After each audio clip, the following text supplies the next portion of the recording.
Hi, Lauren. It's just the two of us right now. Yeah. Hi. How's it Hi. going? Want to say hi too? Hi. Hey. Yeah. I Just rolled wait up until and- everybody gets on. He's building something. He wants you to know. Oh, yeah. Building a nice tower. Oh, that's nice. Wow, that's a high tower you've got there. He's good. He's good at engineering. And demolishing, huh? Well, the two go together. You have to demolish the building. So. Totally. It's all part of learning it.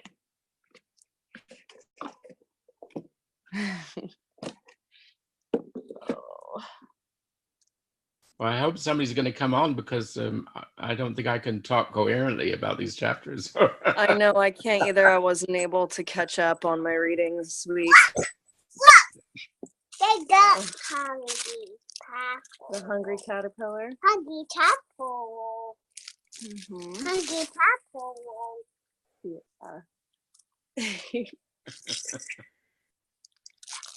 Yeah. What were the titles of the chapters again for The this week? first one is on Books upstairs. rebirth and This and this. is it rebirth and evolution or something like that? I can't remember. Up, And the second one is on anyway, evolution and man. Okay.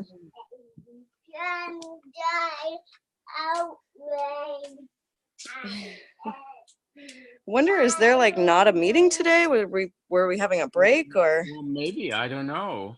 is it just that Marco isn't on yet? It's only 5 after. I was surprised that he wasn't on. Maybe he did this. So man and the evolution was the second one, and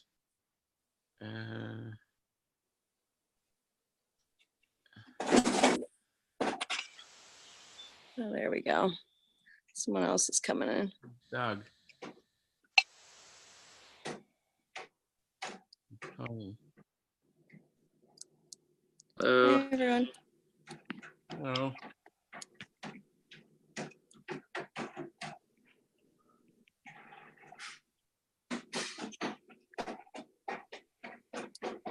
How's everyone?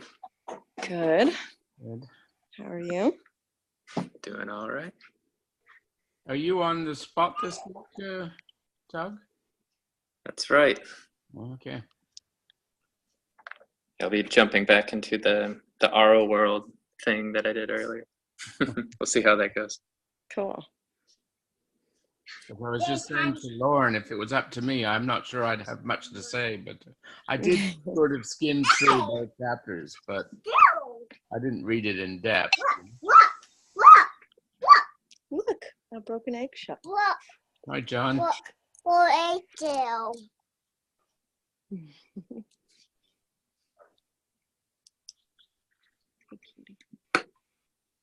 I did him. Put it on your finger.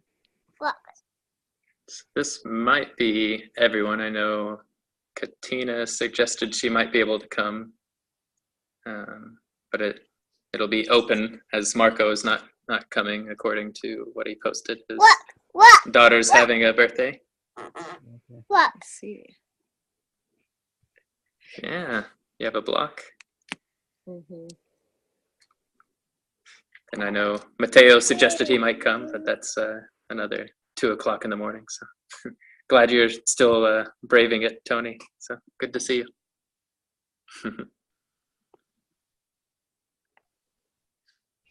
I suppose I'll go ahead and get started here.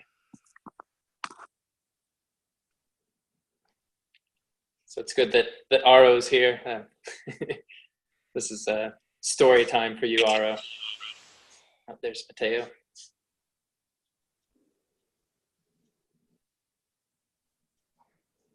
Hello, Matteo.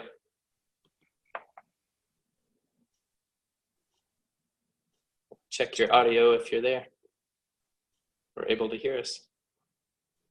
Did he drop off again?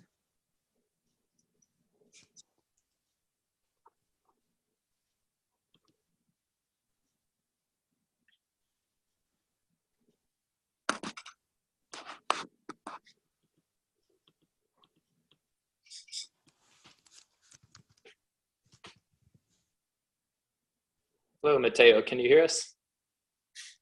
All right. We'll check your audio real quick if you don't mind before we get started. Good evening, everyone. Are you back in North America, or are you still in Germany? I'm in the Czech Republic. Oh. Okay. Carlo Vivari.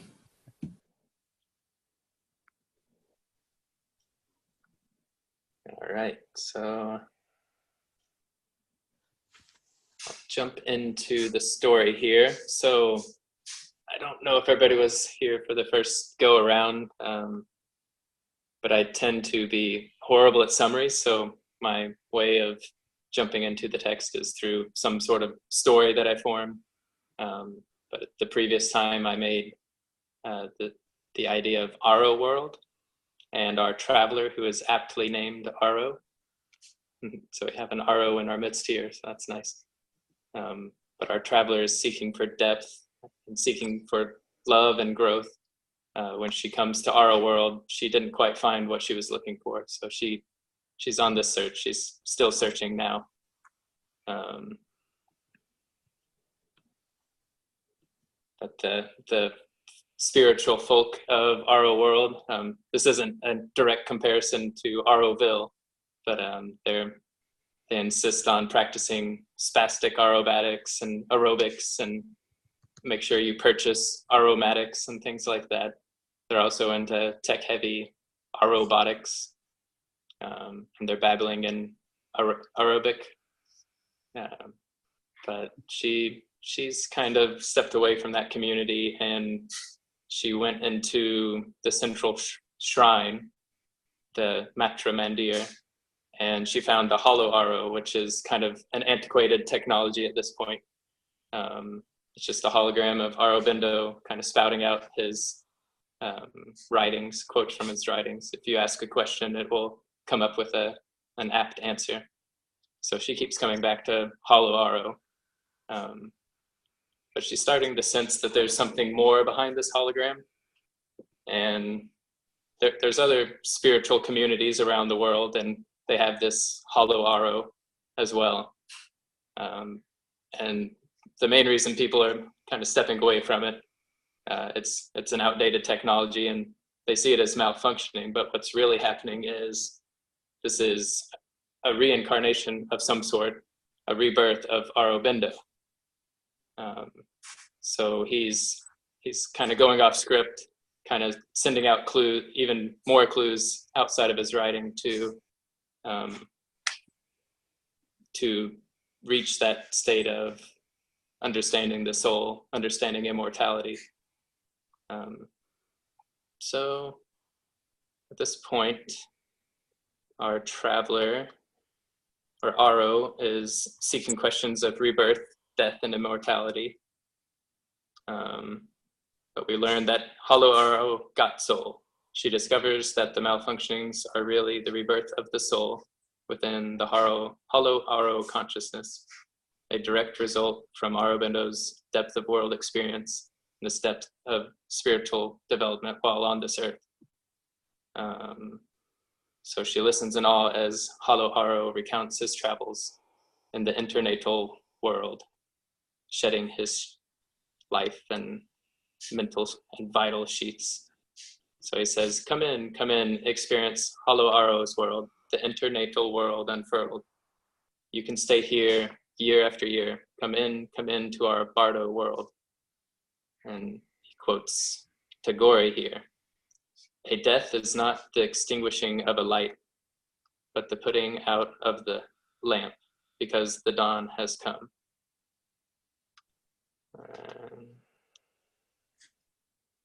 Didn't quite get into all my rhyming scheme here, so it's kind of a mess.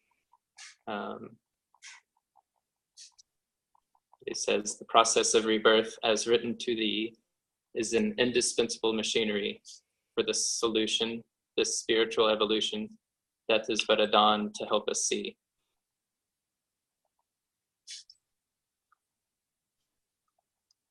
And he says, I came into the hollow Auro as a metaphor for you humans to adore.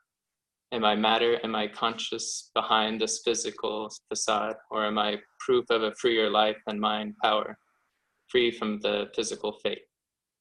I came into hollow Auro for the experience, for the growth of the individual being. The soul enters into rebirth. I'm not Aurobindo anymore, that mind you all adore. For temporary personality is not all of me. Hollow Auro is so much more. I shed his mental, his vital, physical, taking on invisible forms. Shed his memory, for that is not all of me. Assimilated, shorn, and reborn. The surface mind, I pay no mind. Its absence of memory, not disproof of rebirth. It is subliminal memory that is dear to me. Immortality just has more girth. Not Aurobindo, the man anymore. I have opened up a more luminous door. Knowledge of immortality, eternal inner beauty, the secret spirit I move towards. It is the inner person that survives death, even as it pre-exists before birth. This constant survival, eternal revival, time and timeless spirit connect. So that's about all I have for this part. Last time we touched on the idea of karma.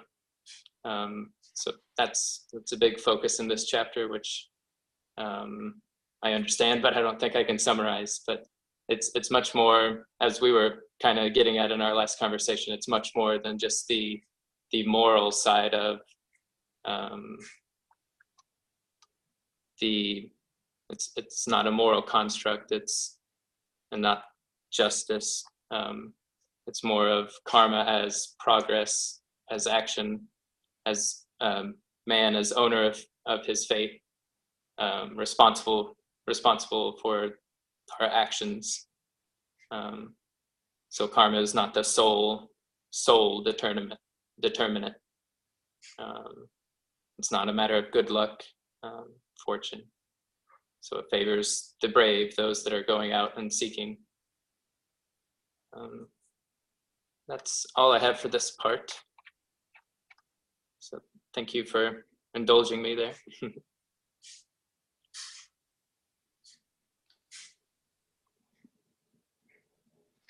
So in a sense, you did what Aurobindo did with his novel, Savitri. You told a story, right? You're saying this is similar to Savitri, the story of Savitri? No, this introduction is a story. It's kind of a narrative that encompasses this chapter, right? From what I've been hearing of it, I have not read it, but yeah, the story, which Matteo, you might want to jump in here. But yeah, Savitri, from what I understand, is not just the story of Savitri, but it's the story of her father, maybe, and his journey. I haven't read it either. I just think it's basically his philosophy puts into a novel. Right.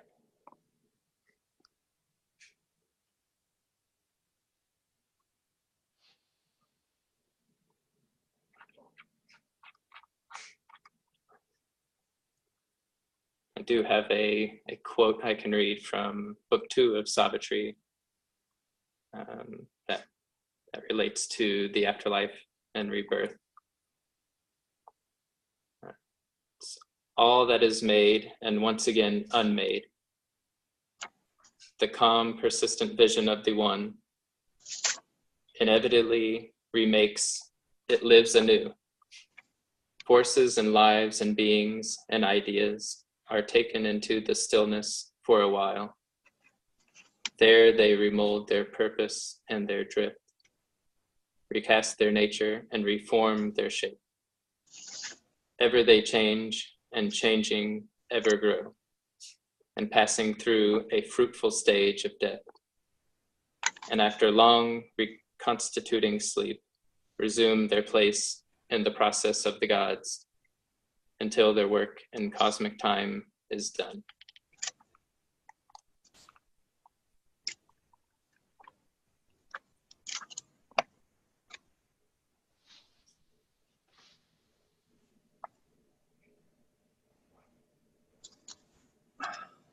Beautiful quote. And yes, I would say Savitri on a very basic level is a story. And yeah, of the story of love conquering death. So it does take us into the worlds of rebirth between life and life. Sri Aurobindo has an aphorism to death, and I think I'd have to look it up. It's aphorism number 55, and there's just a little clip, and I think in that aphorism, I think it's, "O death, lead my steps from mansion to mansion."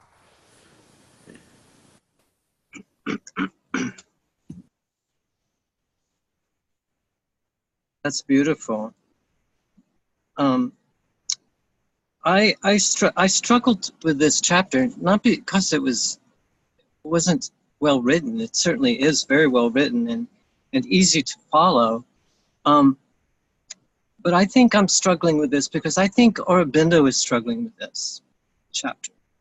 And this, I think he's trying to update the tradition and that he's following, and try to create a match between the kind of the scientific models and theories of evolution with the aspect of the tradition that he wants to go in a different direction.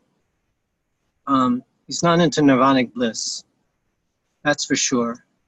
And I believe he's trying to create a different kind of way of using the imagination and moving towards an open-ended process that probably never gets finished. And he's hedging, he's going this way, he's going that way, a little bit of this, a little less of that, It feels to me like he's a chef in a cosmic kitchen, and he's looking for some new ingredients to put into his masterpiece. This big meal that we're all going to enjoy. So I think it's a very celebratory kind of effort that he's making. And it is enjoyable, yet it is kind of frustrating. I for one, because he's dealing with stuff that's really hard that most of us, myself included, just don't want to think about. Well, do I believe in reincarnation? Sometimes I do, sometimes I don't. Sometimes I prefer not to think about it. And I also don't believe in my beliefs. I believe that a belief is like a transition to knowing something. So I am open to doubt. I am open to believe some things. There's some things I no longer believe, like Santa Claus, for instance. But I did it one time because the people who were in charge of me said there was such a thing, and they created this story, and it was a lot of fun. I was a bit disenchanted, as most kids are, to realize that it was all made up. But I think there's a place for belief. And as long as we're creative with our belief systems, recognizing that as events change and challenge our beliefs, we change our beliefs rather than trying to ignore our belief system. And it does take a bit of a stretch sometimes to reorder our beliefs, to realize, well, I've outgrown that one and I don't need it anymore. But if I toss that one out, then this one becomes suspicious too, and that one over there looks kind of weird. So it's constantly, you're constantly trying to remodel your interior space to fit something in your, I think the surface mind and the depth is in communication. And as that occurs, we're going to have lots of shifts. But I think the biggest one, and I think that Aurobindo is I think, dealing with the limits of the science of his day.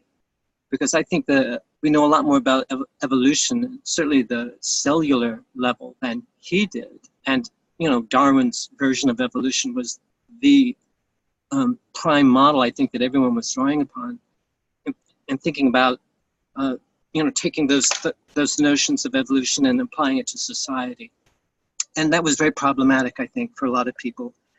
And I think we had, what I'm thinking of, and I'm quoting here from our friend Eric Weiss, who's written a book, this is a book on reincarnation. Half of it is about Aurobindo's work, and half of it is on Whitehead.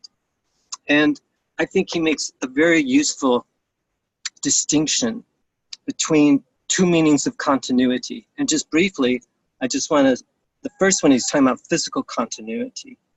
And then there's another kind of continuity that's made possible by Schrodinger's equation.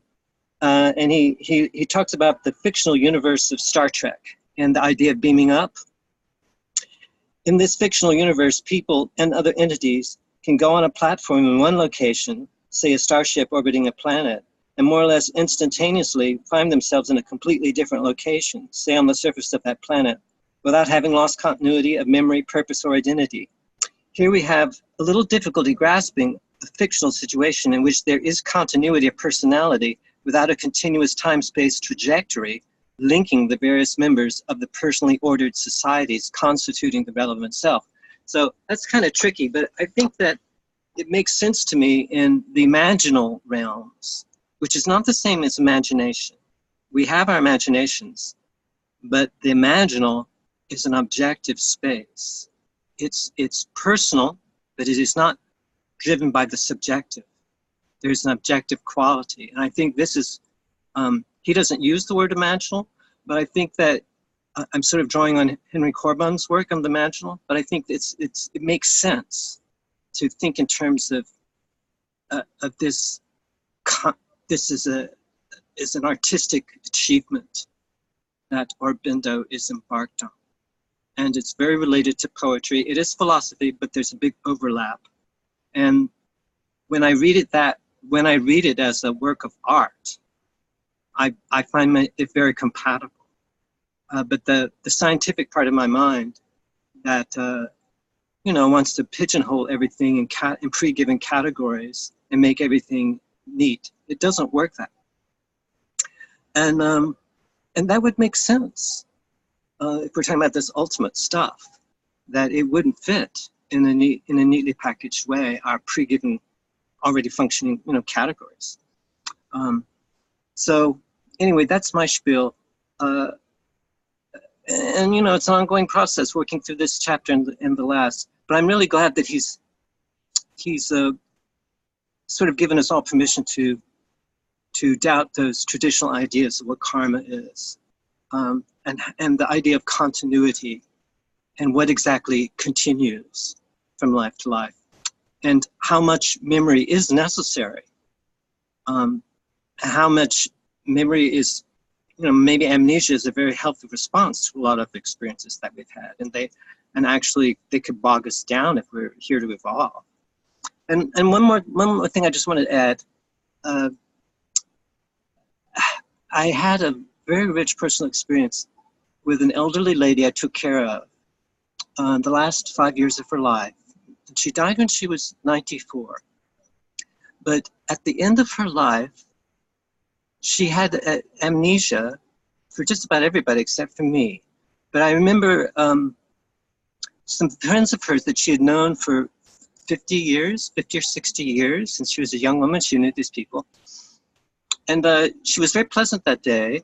And she chatted away, you know, as they chatted to her, she chatted back to them. But she had dysphagia, she has trouble speaking, so the conversations were pretty messy. But as they said farewell to her, and these were old friends and they loved her dearly. And as we were walking along the hallway, she turned to me and said, "Who were those people?" And I was amused, but also very touched by that, because she was so polite and so charming, but she had no idea who anyone was. And I saw that the socially ordered world did not exist for her. She could still be charmed by people and loved animals and little children, and she could dance and sing and loved music. So she was a person.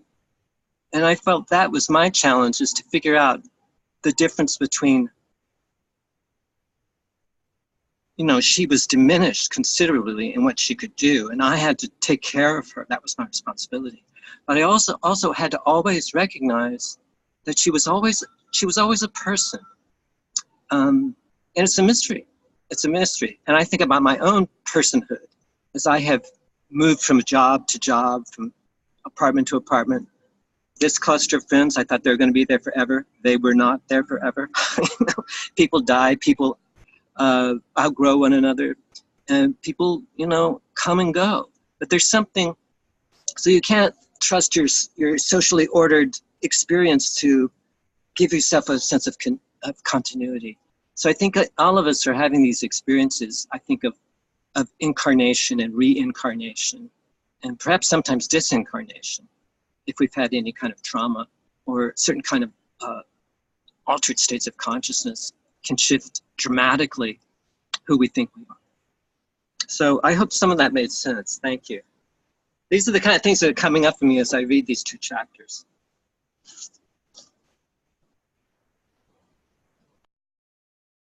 So I had a bit scattered. I mean, I did read it, and there were things in the chapter I liked a lot, and other things I'm still I'm a bit of two minds about the reincarnation thing. Whether you call it rebirth or reincarnation, so either way. Because I think my understanding, and perhaps, you know, my understanding of Aurobindo is spotty at best. But the way I understand his argument, if you like, is that there's this, so we have the supermind, and then we have this process of involution, which was the creation of the beginning of the world, if you like.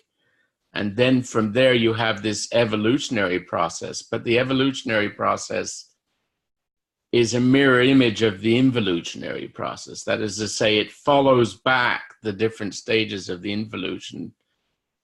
It follows forward the different stages of the involution towards an indeterminate future in which the beings regain the different stages that go towards supermind.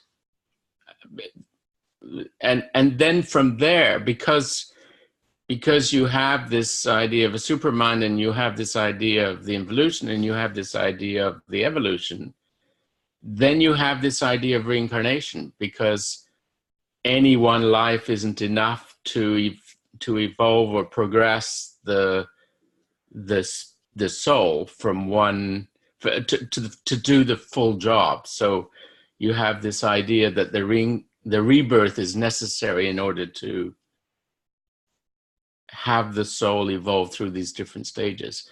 But all of that seems to me to be predicated, well, I mentioned it last time, there's something about time that is weird for me in the books, because it's like he assumes that time has to be chronological and that it has to be more or less linear. But that's not my understanding of time at all. And so I'm not quite sure how to situate my understanding of time to what Aurobindo is talking. So when, for instance, he talks about a soul in one life and then coming out of the one life and going, and there needs to be an interval before the soul goes back into a new life. And he talks about the soul going to another world or another plane of existence is kind of what I interpret that to mean. This idea, so I understand that in the kind, anyway, it's a physics term, but this idea of proper time, that is to say, a person's own time, or a soul's own time in this context.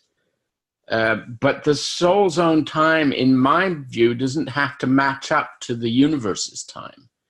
And in his perspective, it all seems to follow through a kind of flow of time, as if time was always chronological. And so I have difficulties with, anyway, it may be a bit abstract what I'm saying, but I have some difficulties with the way he's formulated all this. I think he's being overly restrictive in terms of what could be possible. And he says at times that he says these are mental arguments and that they're not fully convincing, and then he goes back over the same ground and he brings in other ideas. And as he's doing this, you get the sense that he's open to argument. He's open to a discussion about some of these things. It's not all fixed in stone, what he's saying. So I get the sense that there, so I come back to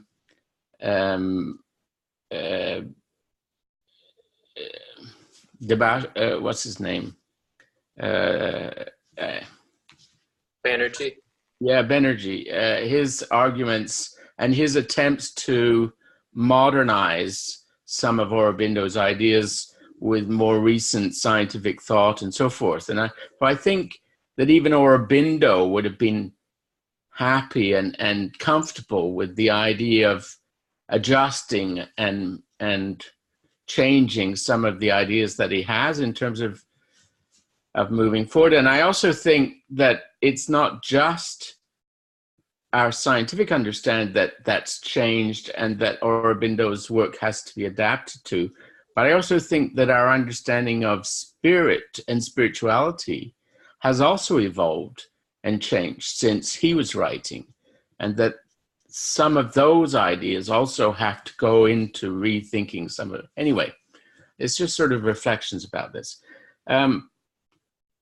I did think there were a couple of things that were really interesting and surprising about what he was saying. So, I mean, the one was, Marco mentioned it last time, this idea of other worlds and other planes of existence is really kind of interesting. And then there was, and I'm going to quote a passage from this chapter because it addresses a point that I've long thought as I read through this, and he addresses it directly in a way that I thought was very interesting. So he says, even so, the mental worlds are not likely to be the last normal stage of the after-death passage, for man is not entirely mental. It is the soul, the psychic being, and not the mind that is the traveler between death and birth, and the mental being is only a predominant element in the figure of its self-expression. There must then be a final resort to a plane of pure psychic existence in which the soul would await rebirth. There it could assimilate the energies of its past experience and life and prepare its future. At each stage, he would exhaust and get rid of the fractions of formed personality structure, temporary and superficial, that belong to the past life.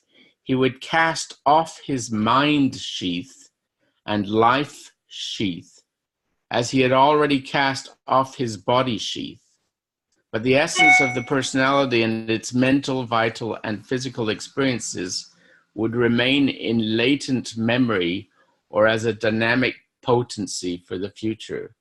So I'm kind of charmed by his thought here. I mean, there's a power to the argument that I find really interesting. This idea that, and it's one of the things that I've been thinking about, that because naively, if one thinks, if one thinks about dying and the soul continuing after you die, the idea that you keep all your mental experiences after you die seems to me slightly ludicrous. And so what he's sort of saying is, well, it's not the mental that persists. The soul isn't the mental becomes a potential, but it's not active in the same way that the soul is is a different kind of being. And if I'm to accept these ideas, I find that a very attractive idea, I guess is what I would say. So it's a bit of a mixed bag what I'm saying. I buy into some things, I criticize other things. I'm so I'm closer to some ideas and further from other ideas. So I'm not sure sorry, I'm not very fully coherent about it, but I did enjoy the chapter for what it, yeah.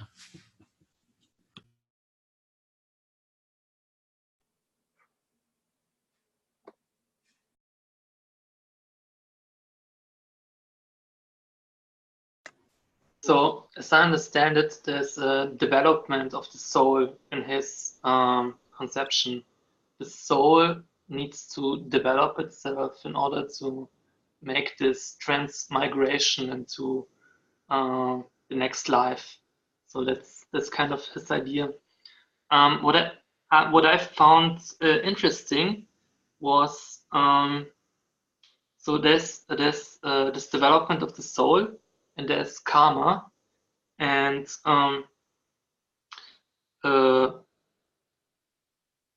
there's this idea that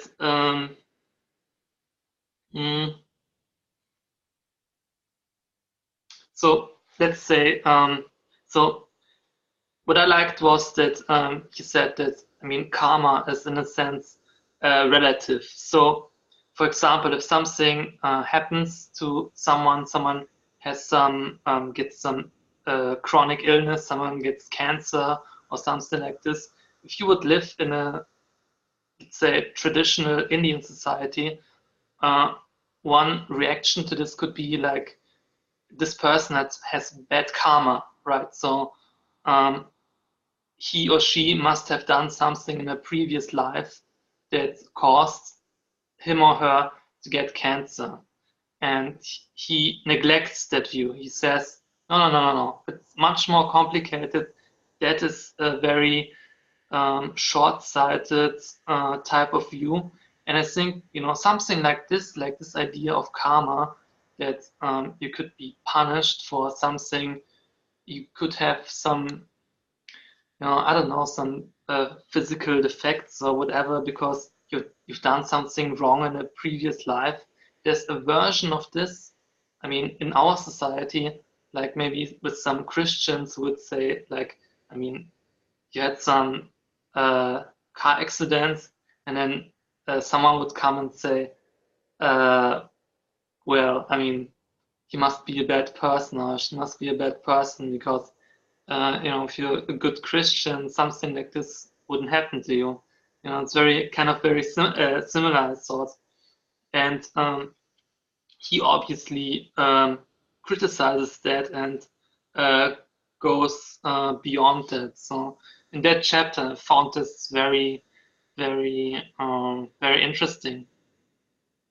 So and this idea of this development of the soul, this is also very interesting. So so the traditional idea of reincarnation is one where you get reincarnated over and over again, but the goal is to not be reincarnated. So the goal of Hinduism, as I understand it, is to totally dissolve. Coming back into this life is actually kind of a punishment. So from our Western perspective, that's a little bit weird, but that's what it is. And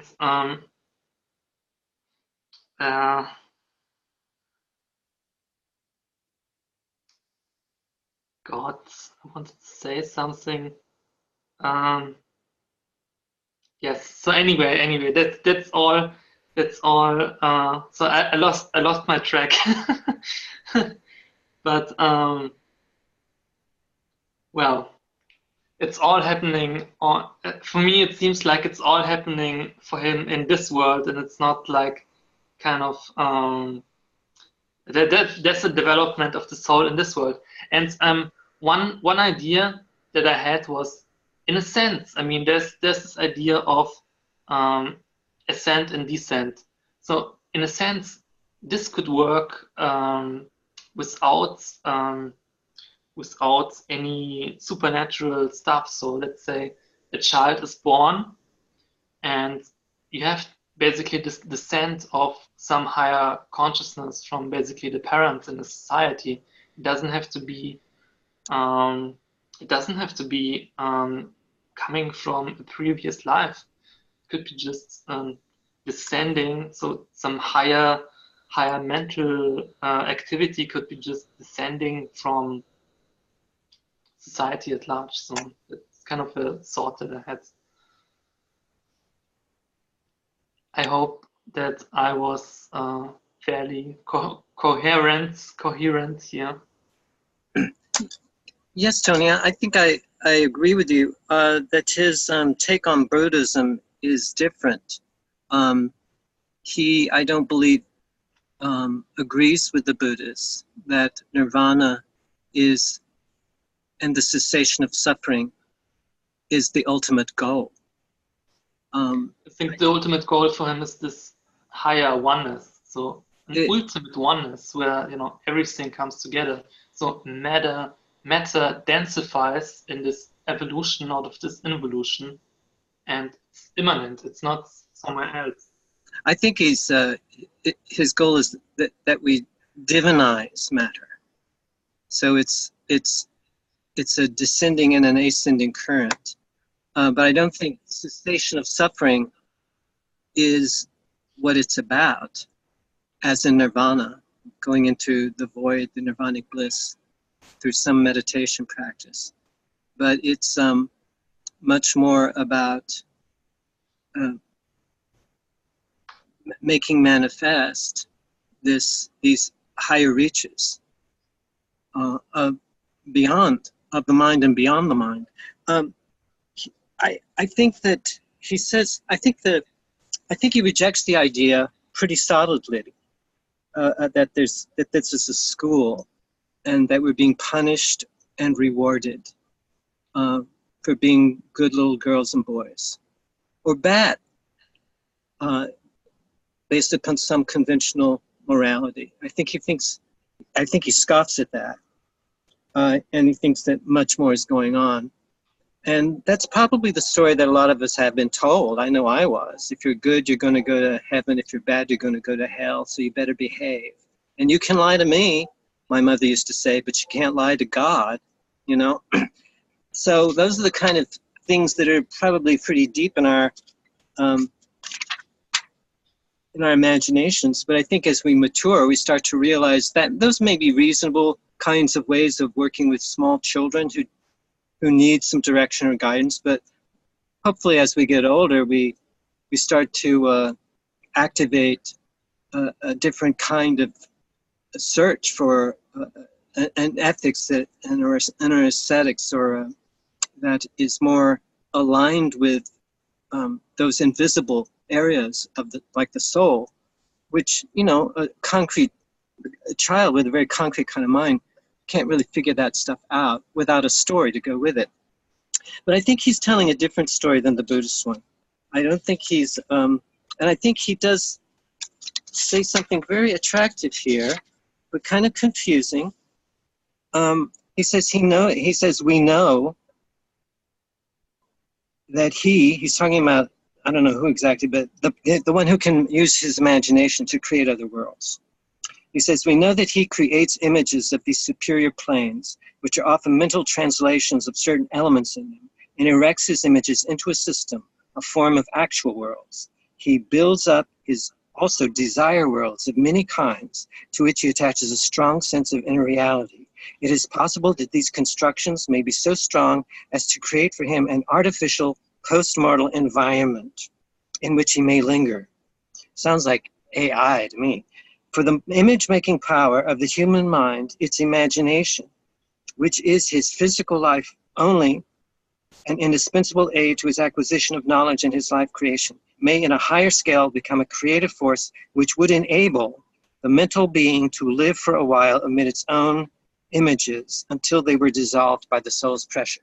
I think this is an elaborate sort of description of something I think is totally doable. There are these, after death, there are these zones that can be co-created and that people can inhabit, and they can look a lot like their experience on Earth. They have, apartments and buildings and streets. And I've even had those experiences, and I've talked to people, some of whom have died that I knew, some that had died and did not know that they had died, and were just like hanging out indefinitely. And there are those who knew that I was still from the Earth, and they were able to differentiate, and they were able to tell. So from my own personal experience, I believe this isn't just a belief. I know this is true, and I don't need anyone to agree or disagree or whatever, or to correct. I know this can happen because it's happened. Now I can interpret it in many different ways, and I do recognize there's certain kinds of beliefs people have, and they say these are real and this is imagination, and we put this over here and this over there, and I believe there are just very large overlaps. And then there are, and I think that's what he's talking about, but I believe that the imaginal is so much bigger than anyone's fantasy or capacity for making believe, as powerful as make believe is. And I believe he's trying to trace this out, and he's doing the best he can with the language that he has, and he's quite adept vocabulary. But I think it's just pretty hard to put these mystical experiences into using words. But I think that what I'm getting from this, though, is that the person is irreducible. You can't reduce a person to biology or sociology or psychology. And I think the person is a mystery, and this is going to be frustrating for us because we want answers, And I feel this left brain wanting to figure it all out, and I feel, and then there's the right brain who doesn't care, I think these are the kind of tensions that are in this text, and that he's sort of holding these paradoxes and trying to figure out how we glue ourselves together, hold all of these worlds together. And some things we delete, some things we elaborate on, some things we remember and then forget and then remember again. And we can experience this in our daily ordinary lives. We will just be running around doing our shopping, and then all of a sudden we'll remember something, or a song, someone said, hear a phrase from a melody or something, it'll trigger a memory that can become very vivid. So I think we're very, very fluid creatures, and we're moving between many different dimensions. Some of us are more aware of that than others. So how we come up with something that's that we can all agree upon is we have to use the as if frame a lot. So I'm going to act as if we have a shared reality, knowing full well we probably don't. That we have wildly divergent experiences, but we do our best to try to create some sort of coherent space when we get together. So.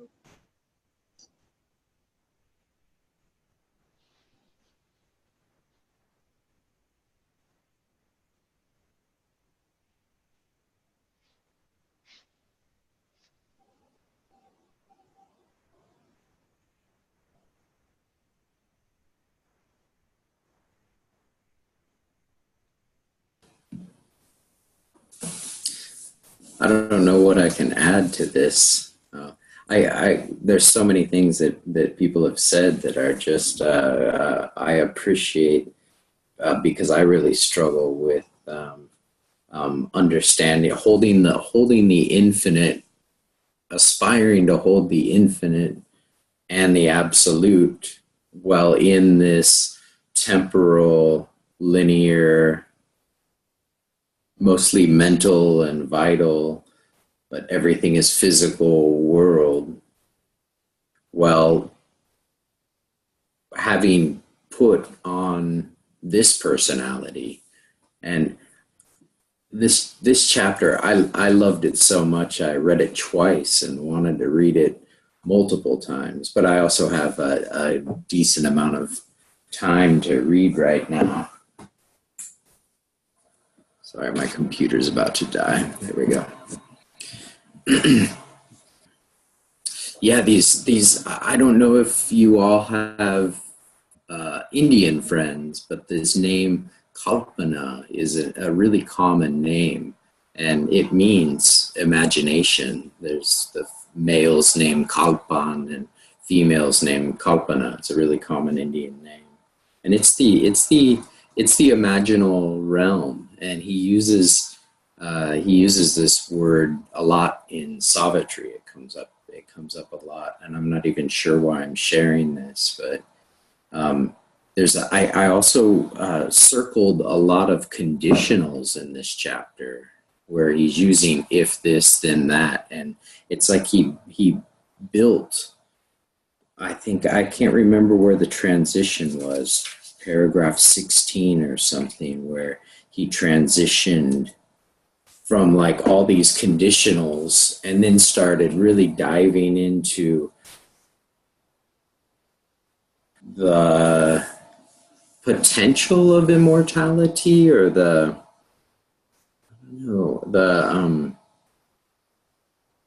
living in infinite soul space time.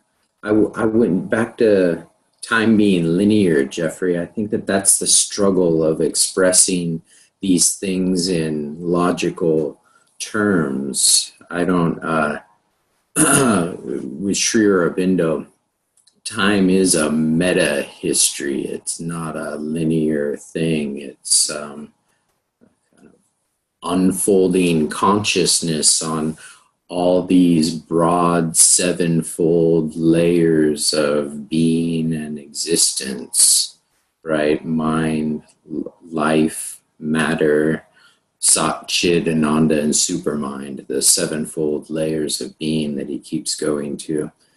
It's tricky because and even I think trying to formulate and touch the differences between evolution and involution is incredibly difficult, because there's this toggle between the finite and the infinite that it's really difficult for my mind to even grasp, let alone express and talk about. And there's all, yeah. And this is a vast subject too. The Tibetans have written a lot about bardos, and he's really kind of touching in that realm. I don't know, the texture of this chapter, I had to stop a number of times because I was just kind of bathing in my own potential experience. I don't know how to put that. It's like it was touching on some wells that were really deep, and I don't know how to talk about it. I'm happy that it seems like he did successfully work through a lot of our preconceived morality and ethical notions about reincarnation, and I was able to go with him to a place where the soul, I could sense the soul putting on like this personality in this place and this time for this experience, for this sense of knowing. But then I have a tendency to pop right back out of that and go back into a mental space of trying to understand the infinite. And I would just say I got tripped out a number of times, for lack of a better word, where I was sitting with my morning coffee or whatever, reading this, and just my mind just seemed like it was a carousel or something, just kind of toggling in all these worlds. Matteo, could you maybe quickly explain his conception of reincarnation? That it's the soul reaching for a broader experience. That yeah, I mean, I don't know if I can explain it other than everything that's already been said. John was very right. It's not a there's no he debunks the Buddha. I don't like using the word debunks. He adds to the Buddhist notion that the goal of existence is extinguishment. He achieved nirvanic states very early in his yoga and talked about nirvana not being an extinguishment of existence, but a discovery of the all-negating absolute, a discovery of the passive Brahman. And he go over and over again, it's like from that point, become the soul and act in nature to make everything divine, to aspire past the highest mental realms that we seem to be living in. And use that the potential realization of nirvana to make everything divine. So rebirth and linear time is part of it, but also these are infinite realms that my conception of linear just doesn't understand. I don't know. Does that help, Tony? I don't know if I've explained anything. Yeah. I just read the chapter a few hours ago, so. Mm.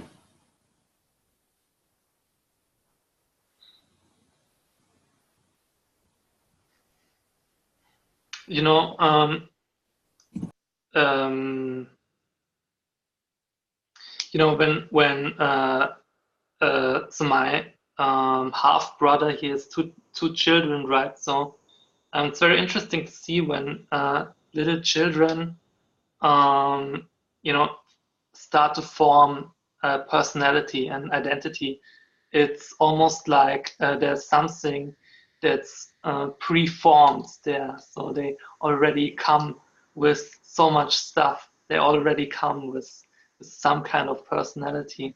And I mean, if you see this in little children, you can think, I mean, maybe there's some, where does this stuff come from? Maybe there's some reincarnation going on here. I don't know.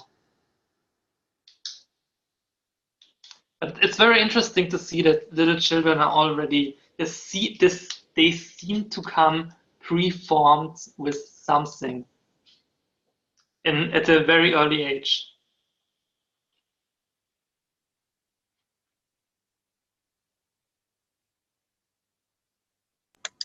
Well, I think Ian Stevenson, he was the big researcher on reincarnation, and he almost all of his evidence was drawn from the reported past lives of children, and they were almost all traumas. They died in a trauma when they were young, and they ended up as children with memories. And sometimes they were in locations very close to where they lived. I think most of these cases happened in India, but they were able to, do a report of all the things that the child claimed that he remembered, who his parents were, who his relatives were, that family pet, what job his father had, all those little details and the names of people and things like that. And then they would go find the village where this child claimed that he or she had lived. And then they were able to track what matched up in the child's report.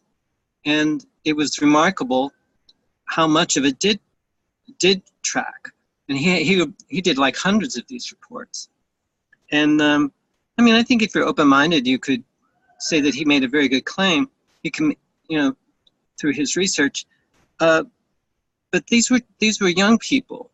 And I think one of these cases had to do with a child who remembered being a pilot, a Japanese pilot, who died in a battle, and he evidently went back to the location as an adult. He remained aware of all these memories, and he went back. Maybe he wasn't an adult, maybe he was still a young person, but he went back to where he claimed he had lived and where he had died. But anyway, I know I've heard this story once before. Bernard Cheek was a gynecologist who was also a hypnotherapist. And he worked with a patient. She wanted to become pregnant, but she was unable to conceive. So he put her in a trance state and he asked her to find the source of this problem.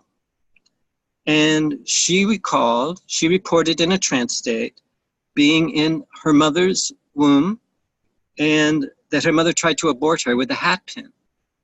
So this was something that Dr. Cheek rejected because it didn't fit in his worldview that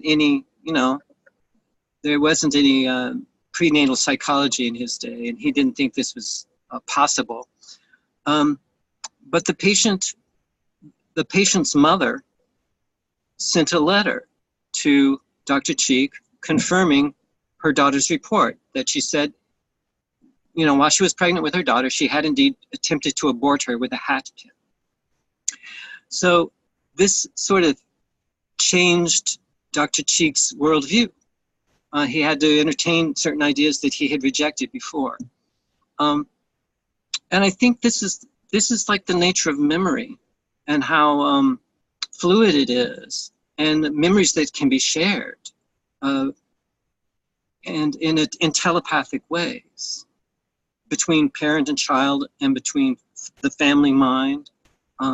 Sensitive children can pick up on things from their parents' lives or their ancestors' lives that weren't ever reported to them directly. They can just sense these things.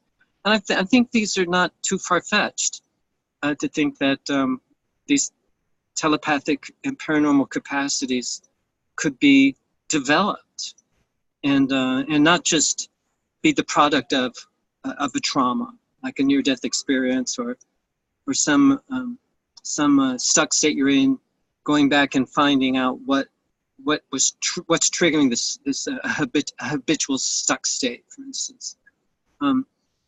But sometimes you go back to what's triggering this is sometimes quite ancient. You might come up with some kind of weird and exotic experience that wasn't in your lifetime, and I would just treat that mythically or magically or however way you wanted to, because this is quite common if you're working in the area of trance. People report the weirdest things, or dealing with altered states, or people dealing with drug states. All kinds of information can come through when we lift those filters of our mind, and especially if those filters are pretty habitually applied, it can come as a real surprise and shock, and then we have to sort of reorganize our models of the world to accommodate this information, or just pretend it didn't happen, or just put it in the bucket that says imagination. Just don't worry about it.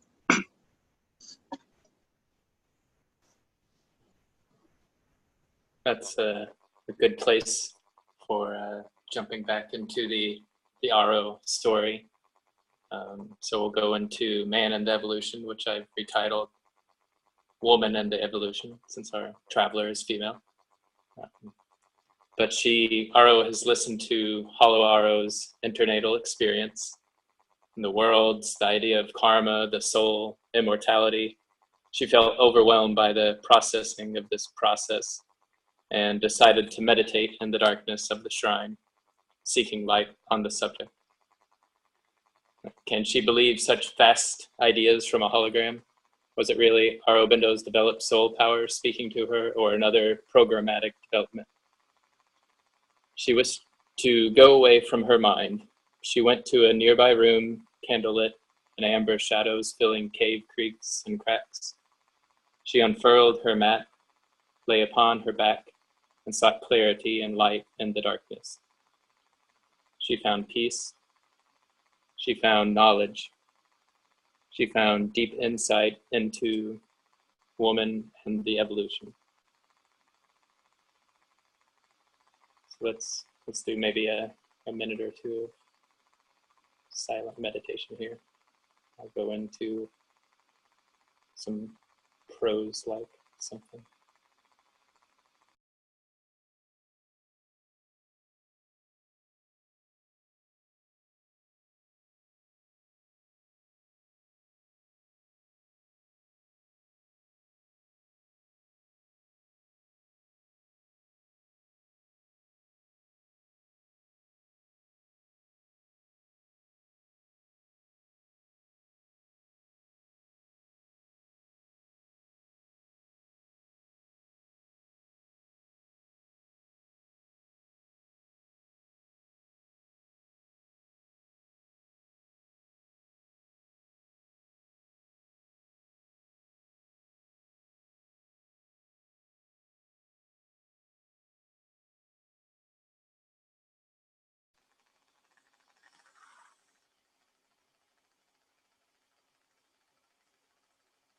Left with silent sounds, total darkness forms envelop.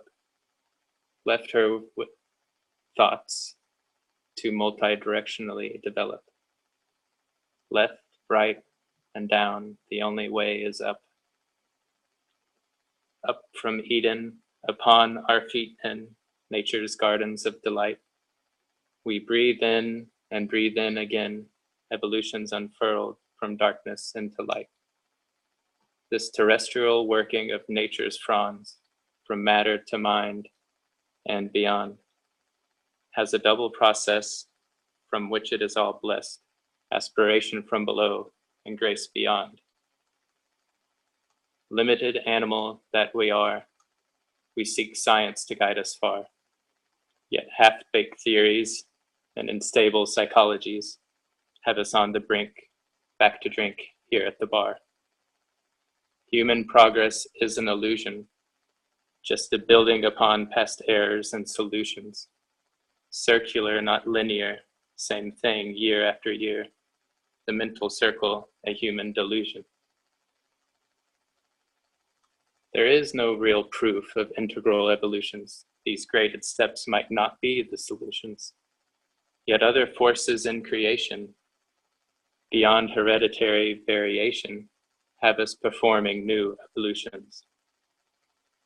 A hidden telos, secret conscious being, delight of existence gives us meaning.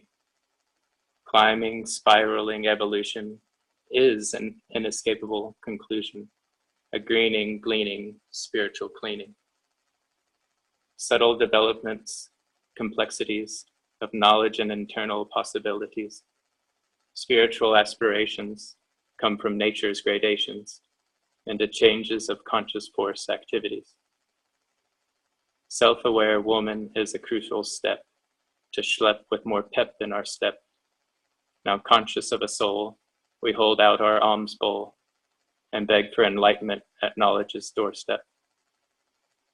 We are instruments of the cosmic truth recognition, a point within the infinite vision.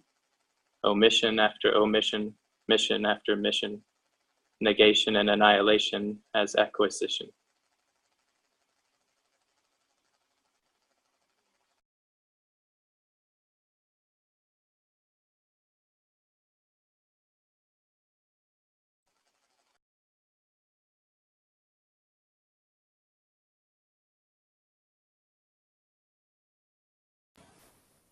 That was lovely, Douglas. Thank you.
So what I want to know is in this chapter he speaks about one of the things that he speaks about. It's humans and evolution, but he also speaks about some kind of unfolding of the Purusha, of soul development in animals. So I would want to know, like, is there something like an animal spirituality, like, let's say, with higher animals, like, I don't know, dolphins or so? I mean, they have bigger brains than we. And, you know, I could think that there's maybe some, I mean, obviously some consciousness there. And so is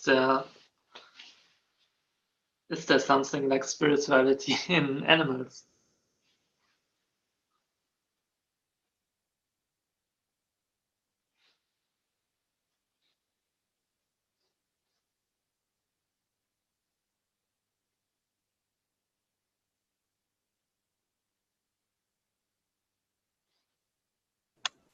Well, I think there's certainly intelligence in animals, and I think they create networks that work for them, and they create some sort of niche that they can fit into.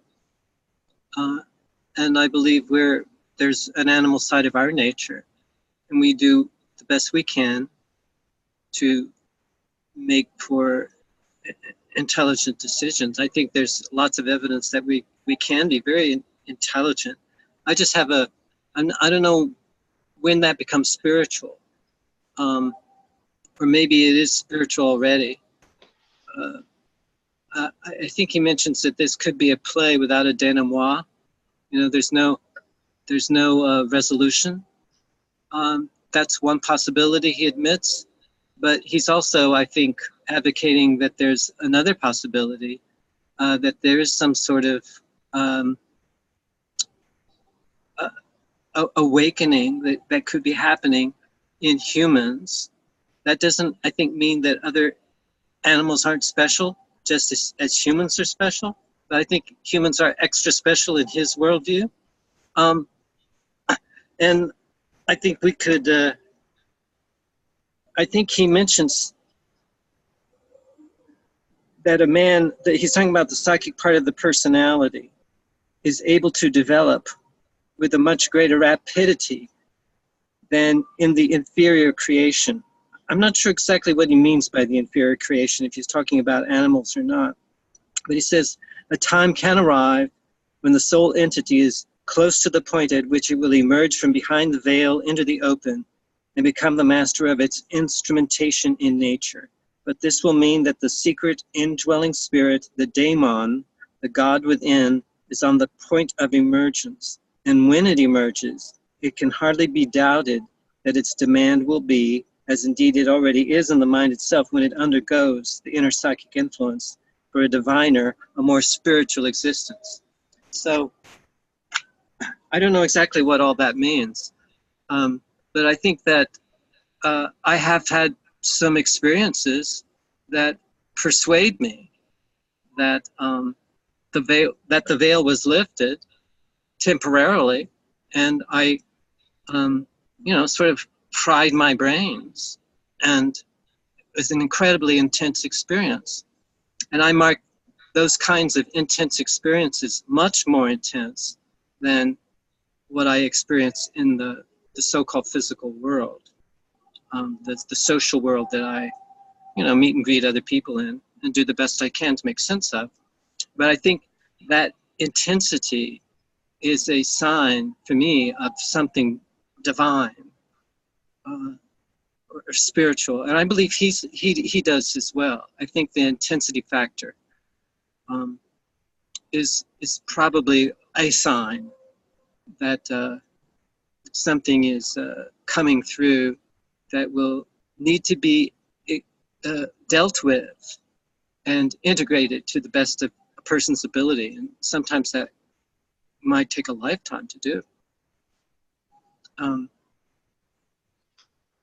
to come back from those experiences enriched by those experiences and more available and accessible to others and to what's going on in your social world. Because I think there is a danger in these intense these experiences can overwhelm a person, and they can create inflationary episodes and a desire to escape into some sort of transcendent nirvanic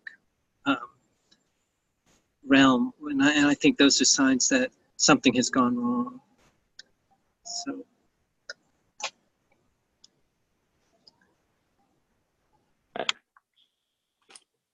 I guess going back to your question, Tony, I see his use of the word animal as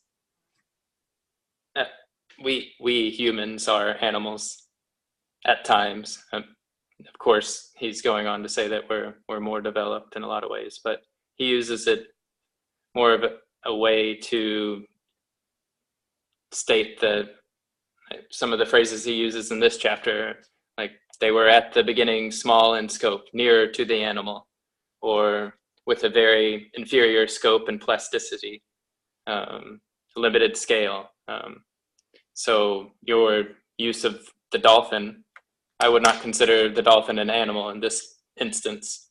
It's something else. It's beyond the animal to where it's able to play, where sure, it doesn't write books. It's hard to do that in a watery world, but there's a lot of different types of communication, and maybe that's one of Aurobindo's flaws, maybe, in his writing. For him to have this much writing here, he doesn't dive deep into the alternate realities of what we can experience. He's sticking with what we can experience as humans. So to experience, or for him to speak for the dolphin as something beyond the animal, as something spiritual, is not something he's writing about, at least in this book. But I think he would agree that from maybe the science that has developed and the insights we've gained from interacting with animals in different ways, we can see them as spiritual as well. I don't know if that means he has to update it to include animals in this, or if I'm just kind of inserting the animal spirit, so to speak, into his theory here. But yeah, the way I see it, he sees us as moving beyond the normal animal, and man is something that has a lot of different capabilities. But yeah, I agree with what you're saying and getting at. I've watched YouTube videos of crows sledding on a trash can lid or something on top of a building. It was very amusing to watch, and it's a bird brain. It's just a little tiny peanut sized brain, and there's a lot more going on than they're not just searching for food and squawking at each other. There's some occult stuff going on. Hidden stuff. Mm-hmm. Well, I mean, he sees it as a development from the lower animals to the higher animals, and well, he sees it as a development. Well, you know, there's this famous psychological test, or this famous phase in child development, where basically the child recognizes itself in the mirror, and it's called the mirror stage, right? So, and there are some animals who basically can recognize themselves in the mirror, like some higher primates, and they made tests with orca whales. So there are orca whales in some aquarium, and they put a mirror up to that orca whale, and he recognized himself in the mirror, and that shows that there's a sense of so this this creature can take the role of other creatures because it can see itself in a mirror. So there's some higher cognitive function proven actually. So, I mean, they are basically on the level of very small children, like 4 years old or so. And well, they are probably on a higher evolutionary chain in Aurobindo's understanding.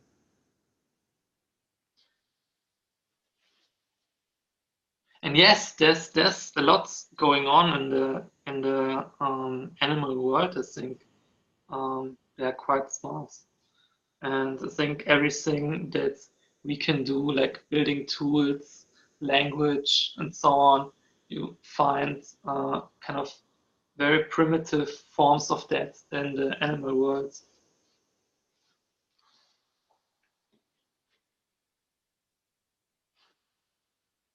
So we're having a little bit of a discussion in another thread, in the Butler thread, because on the Butler thread, one of the participants in the discussion is Mary Thaler, who has, her background is in microbiology and evolutionary theory, among other things. And so she's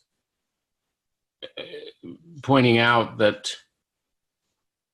as in modern science, scientists have abandoned this idea that that evolution is a movement from lower to higher, that there's a kind of a clear oriented movement to it like that, that it's much more not random exactly, but although obviously that's part of what's going on, but it's much less directed than that. And so so this whole, I mean, clearly, I mean, Tony, what you're saying is that you can have, if you use consciousness as or a cognitive function as a measurement stick for determining whether animals are closer to humans or farther from humans, that's certainly one thing you can do. But I think most scientists today would hesitate to say that an animal that has more cognitive function is in some sense a higher level of animal than one that has less cognitive function. So, we have a little bit of a disagreement to some extent with the way that Aurobindo uses this terminology. And this is what I was sort of getting at, that Aurobindo was using the language and the ideas of his time to express these ideas. And Debashish has made some fairly important efforts to modernize some of Aurobindo's thinking and ideas in terms of today's culture, as opposed to the one that he had at the time. And so when I read these chapters, this is what I've got going on in the background. I've sort of got, I'm trying to identify what are the key ideas that will be stable over time, and what are the ideas that Aurobindo is discussing that we may need to rethink. And I try and sort of create two columns of ideas, that one that's central and one that's modifiable in some sense. And anyway, so in the spirit of Aurobindo, without following the letter of what he says. And I think this discussion about animals and their relative roles in relation to consciousness and humans and is part of that discussion. Yes, I know that in modern biology, there's much less sense of a teleology. Modern biologists don't believe in, in explicit teleology as Aurobindo would do it. It's much more sensual in his work. But I don't know, I mean, this idea that every animal is, has the same weights, I don't buy that. So, for example, you could say that, there are a lot of mosquitoes out there. So there are a lot of insects out there, much more than human beings. So in a sense, you could say that they actually reign over this earth because there are much more of them. They are much more successful. So by the logic of those biologists, mosquitoes and insects are much more successful. Biologically speaking, they reproduce much more often. There are much more of them around, and that maybe they will be much longer around than us. So maybe we, I don't know, kill ourselves in some nuclear war. But this idea of span and depth. So we as humans have more depth than, let's say, all other animals, and we and mosquito, for example. Those creatures, they don't have any deep sense of interiority. So I don't know. This could be. You could read something like this, that there's no inherent teleology as also some kind of trend that we are in right now, and maybe in some future biological paradigm there will be a greater recognition of the depths of this unfoldment of brain structures. So I don't know. I don't know. He could be even further along the line. Teleology could come back. There could be a recognition of a greater purpose of evolution, I think. Maybe this is just a trend, but that's just my kind of guess here.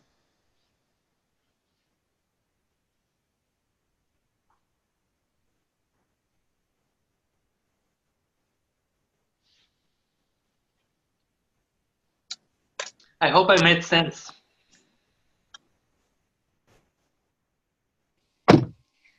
I was just enjoying what you're saying, Tony, and I think that for myself, I think it's more of like not. Again, if we try to say like humans are at one level and then these animals are below, then I feel like we're using a linear understanding of the world, and I don't believe that the world is linear. Maybe in one like sense and perspective it can be, but I find that for me, I think it's more of like a matter of complexity. Like each atom has consciousness. To me it does, because it has a attraction to bond with other atoms or not, and things like that. So there's a very like archaic form of consciousness, but then you move up in more and more complex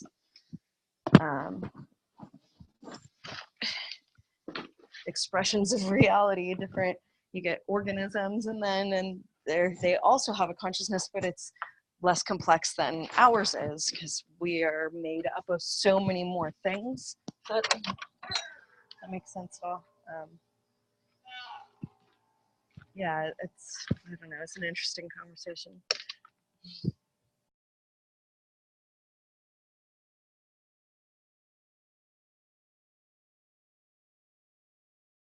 I think the special place that humans are given by Sri Aurobindo is that we have evolved the ability to collaborate in the opening of our ranges, the broadening of our perspectives and the potential he calls it the Holocaust of Prakriti, where in the evolution of consciousness, nature has been the pace through history in the evolution of consciousness has been unfolding at the pace of nature. He discovered keys, as well as a lot of spiritually realized people have discovered keys that allow that process to go faster. I don't think that it's my sensing that no animal has the keys and the ability to bring consciousness to the front. Nature is fairly well governed by existence and laws of existence, and something has changed. I don't think that he's diminishing animals and animal consciousness. I also don't think a fish recognizing itself in a mirror puts it at the same level as a 5-year-old for being able to differentiate self from not self. It's far more complex, and yeah, there could be a nuclear holocaust and humans could be gone, and bacteria, fungus, yeast, all these things that are very well adapted and excellent at propagating, they will. It seems like life will go on regardless of whether humans will go on or not. But the specialness of humans is the ability to collaborate in the evolution of human consciousness, right? Not dolphin consciousness, although who knows what deep effects this could have unfolding through time. But it seems like challenging the writings in that way seems like it's kind of through losing the baby with the bathwater. There is, to my sensings and my understanding, there's something very special about humans in the ability to self-actualize, to have this conversation. It's more than composing symphonies, although that's in line with truth and beauty. I don't even the highest, and I don't even like the relational higher and lower, less than and more than. I love that Lauren put it beautifully, and that it's just different strata of complexity. And I only know human consciousness, and it just seems to me like it's more than building cities and civilizations. There's something emerging that I don't know. It's hard to talk about. I certainly can't explain it, but I sense that there really is something quite different about humans and what's the point of opening that we're at right now, and all the spurs that are driving that. Maybe other animals will also be participating in that. I have no idea, actually. Well, I think this is what's tricky, because I mean, as biological creatures, we are in symbiotic relationship with other biological creatures.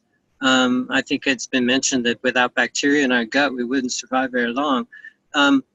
And so we are already a community of autonomous creatures who are moving in and out of us.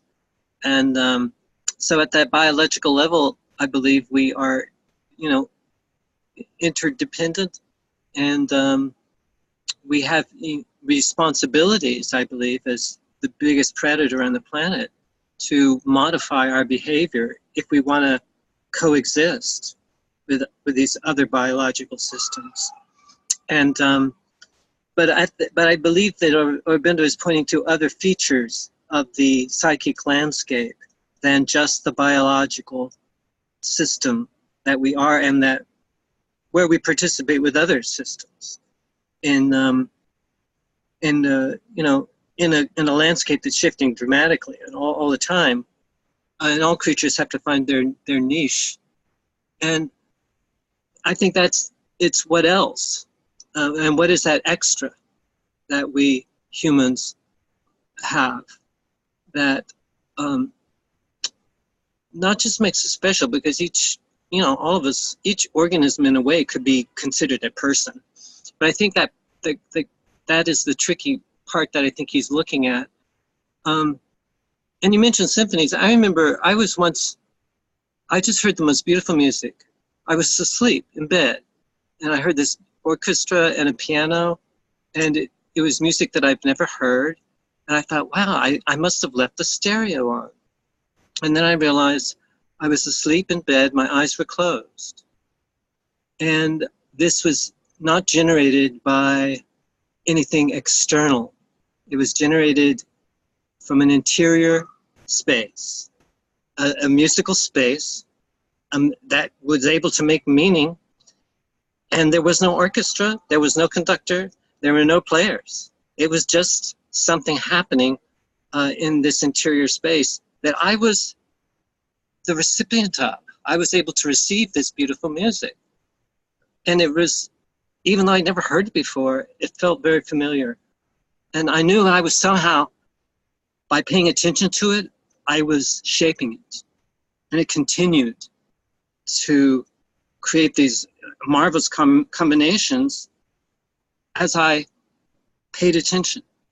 And then eventually the music faded, and I woke up and sort of walked around the room and shook off that feeling of weirdness, because it was strange that this was an interior generated experience, this aesthetic, powerful experience. And I realized we human beings are able to do this. We're able to pay attention to these, what would be just high abstractions that would disappear very rapidly but because we are able to witness and observe, we enter into a relationship, a relational field, and we shape these experiences as they shape us. And if we have any talent, which I don't, musical talent, I would have gotten up and jotted some of these notes down and tried to make some sense of it. And there are poets and there are musicians and there are artists and scientists who track some of their greatest, inventions and creations have come out of these sort of liminal zones. And it often comes to people who've worked really hard on something and said, oh, I just give up. And then when they give up and relax, they could be walking down the street, catching a bus, and all of a sudden the formula will come through in a flash, and they have to run home and jot it down. So I think these are the things that make humans much more interesting than mosquitoes. But that's my partial truth here, because mosquitoes may have a very important function in our biological arrangements. I've been told that if humans vanished, we would make a whole lot of a difference to the biological levels. But if the ants disappeared, that the ecosystems of the planet would start to crash within a couple of months. So, so that's a very humbling bit of information. But I think we're all very complex, and we're operating on many, many levels. And I think animals are as well. So I want to include certainly the dolphins as persons. Anyway, that's my spiel.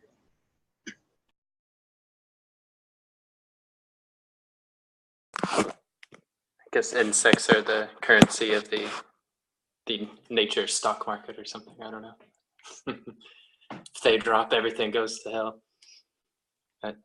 I guess around paragraph 19, I've just been glancing at that while we're talking here, but he does go into that even like it can be said that humans have not developed and that we do go in a cycle after cycle of, well, we've had our Shakespeares and our Platos, and what exactly is modern man contributing to the human race or to the world in general? It seems that's one thing that's all but left out of Aurobindo's book here, is the environmental crises that we're experiencing or potentially going to experience, especially in the coming days. And like what exactly have we done that's helpful to even ourselves or any critter out there?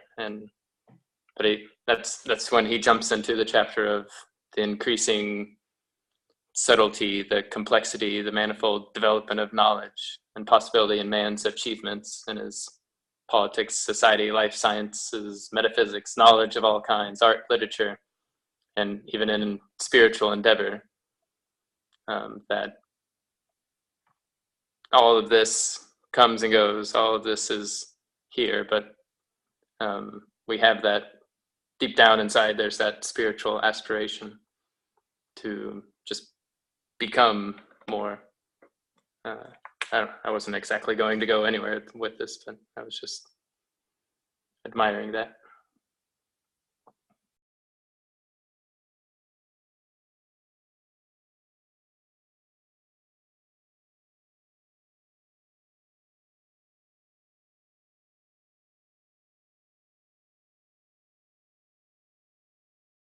I thought it was more poetic, that part, than really like political or anything.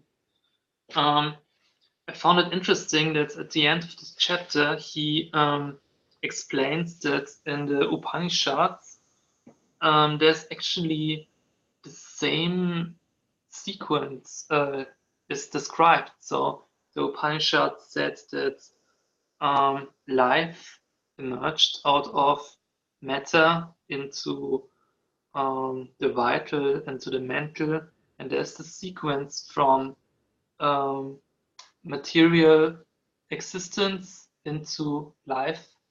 And I thought, I didn't know this, but I thought it was very, very similar to the biblical accounts of life coming, let's say, out of the water. I mean, it seems that those ancient people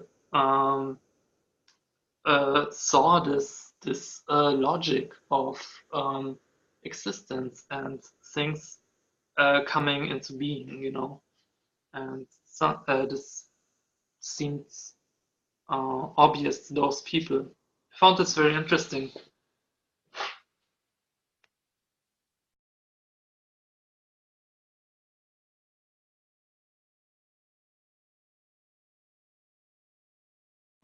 Well, I think he says in the last page of this chapter that the mind is only a middle term of consciousness. The mental being can only be a transitional being. And this is something he says over and over again, that we're in transition. We're transitional beings, humans. Whereas I believe maybe other animals are, in a sense, have a kind of perfection that we don't. You know, a crocodile or a lion, or, you know, a king cobra hissing at you. I've had that experience, by the way. I was in front of a king cobra, and it reared up, its hood was set, and it started to spit. And I asked, what does that mean? And the person who owned the cobra said, that means it's getting ready to strike. And for the first time in my life, I felt like I was I was warm-blooded. And this was the creature, you know, who was attracted to warm-blooded creatures. He may have thought I was just a big rabbit, you know, and it was ready to strike. It may have been a little bit terrified because had it been awakened and startled and thrown into the room. But there was a real feeling of this interspecies kind of communication when it was spitting at me. Unfortunately, someone had a stick and they put it back into the cage.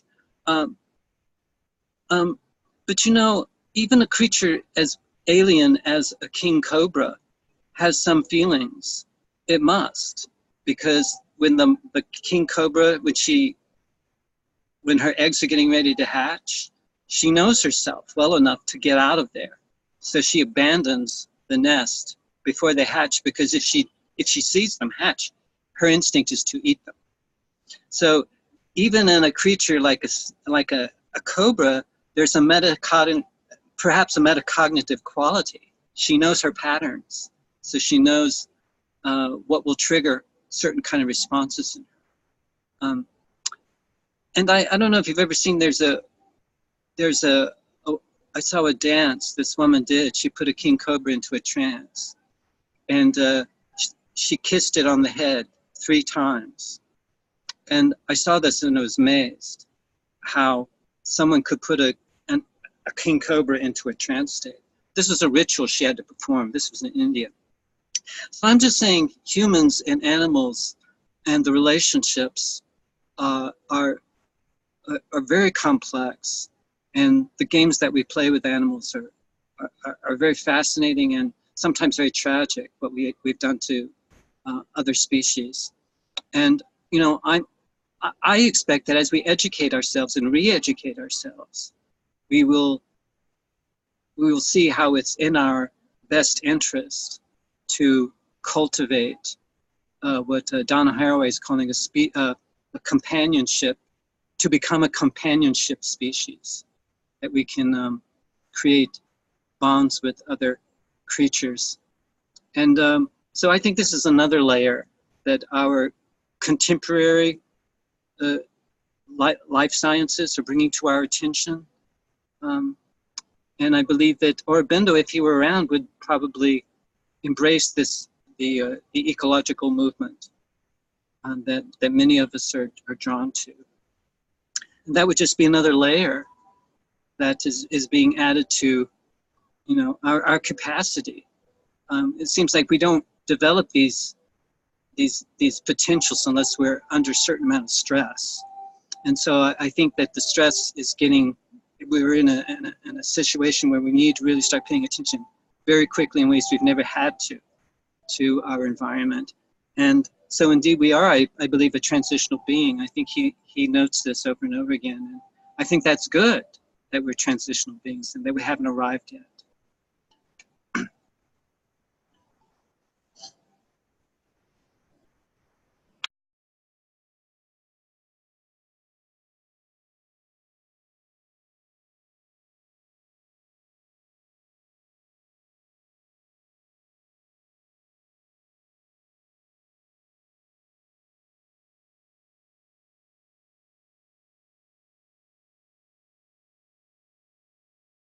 I'm reminded that we still have over 200 pages to go, and there's going to be quite a bit to cover, and I'd say quite a few answers will be, or questions will be answered. So I know a lot of you are in different time zones. I know Geoffrey is very tired, and I'm approaching my limit as well.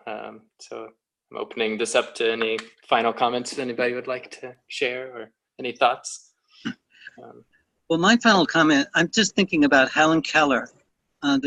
She was blind and deaf. I think she lost her sight and her hearing when she was 2 years old. But she met Annie Sullivan, who was her teacher. And I think you've either seen the movie or read her autobiography, her description of how she felt water in her hand. And then with the other hand, her teacher spelled W-A-T-E-R. And she somehow made this connection, and language opened up to her, and she was able to run around and name things. And I feel like that's a great, that I think is, she's definitely a transitional being, Helen Keller. And I think she became such a, you know, so popular because her story was so compelling. But I also think that relationship between her and her teacher is very moving, that there was a human being like Annie Sullivan who cared so much that this little blind deaf girl could learn how to read. That takes enormous energy and commitment to pull something like that off.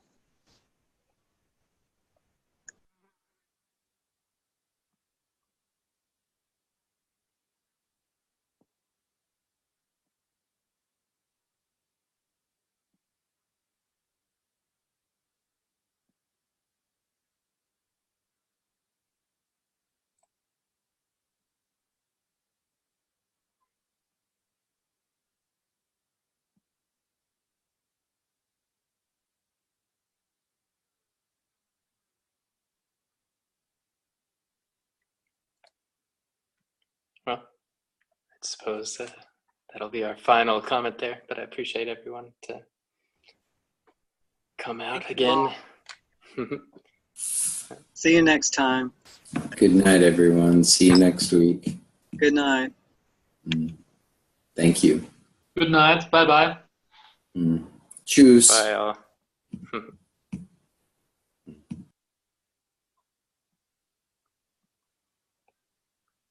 Bye. See you, Lauren. Thanks, you guys. That was awesome. See you next week.